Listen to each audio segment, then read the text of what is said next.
Hello friends, welcome back to my channel. আজ আমি আপনাদের সাথে পাবদা মাছের ঝালের রেসিপি নিয়ে এসেছি। তাহলে সময় নষ্ট না করে চলুন দেখে নিই এটা করতে আমাদের কি কি লাগছে।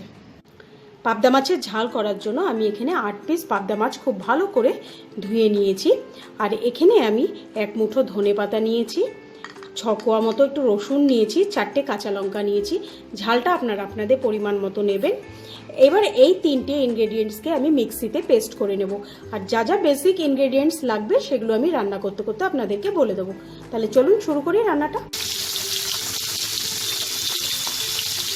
আমি এখানে 2 চামচ সর্ষের তেল ভালো করে গরম করে নিয়ে নুন হলুদ মাখিয়ে মাছগুলোকে ছেড়ে দিয়েছি। মাছটা 1 পিঠ ভাজা হলে তারপর আমি মাছটাকে উল্টে দেবো। পাবদা মাছ খুব নরম মাছ, আর খুব বেশি এই মাছটাকে ভাজার প্রয়োজন হয় না। তো আস্তে আস্তে মাছটাকে উল্টে আরও 1 পাশ আমি ভালো করে ভেজে নেব।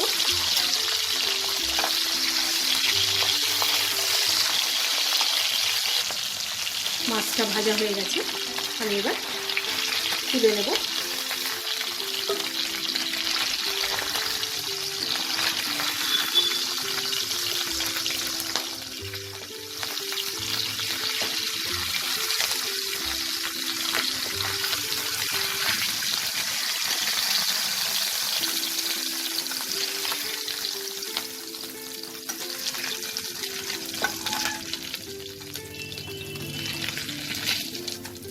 এইভাবে আমি আরও মাছগুলো ভেজে নেব। মাছটা ভাজা হয়ে গেছে, এবার আমি এই তেলে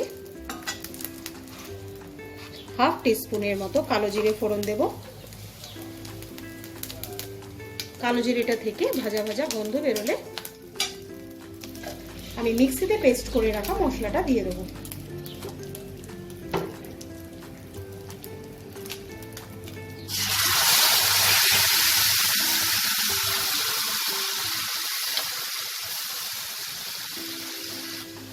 এবার এতে আমি 1 টিস্পুনের মতো ধনে গুঁড়ো দেব। এই রান্নাটাতে জিরে গুঁড়ো যাবে না।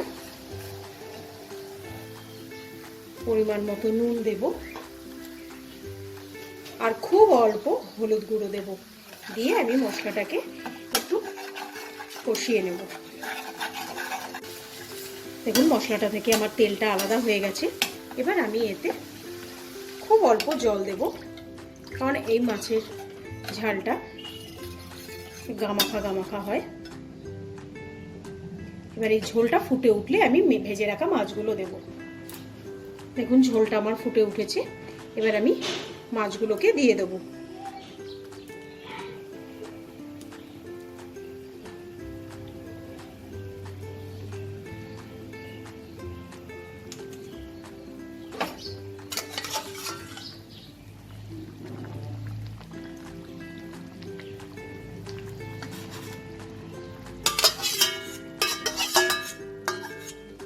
এবার এটাকে আমি 5 মিনিট ফুটতে দেব।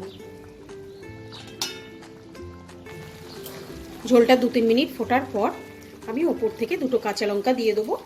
দিয়ে আমি আরও কিছুক্ষণ এটাকে ফুটিয়ে নেব। মাছের ঝোলটা আমার একদম রেডি হয়ে গেছে। এবার এটাকে আমি সার্ভ করে নেব। মাছের ঝালটাকে আমি সার্ভিং প্লেটে বেড়ে নিয়েছি। আপনাদের যদি এই রেসিপিটা ভালো লাগে লাইক বাটনে ক্লিক করতে ভুলবেন না। আর আমার চ্যানেলটাকে যারা এখনও সাবস্ক্রাইব করেননি তাদের অনেক অনেক অনুরোধ আমার চ্যানেলটা আপনারা সাবস্ক্রাইব করে নিন। আর এই রেসিপিটা আপনারা আপনাদের বন্ধু বান্ধব আত্মীয় স্বজন সবার সাথে এটাকে শেয়ার করতে পারেন। আজকের মতো বিদায় জানিয়ে শেষ করছি। বাই।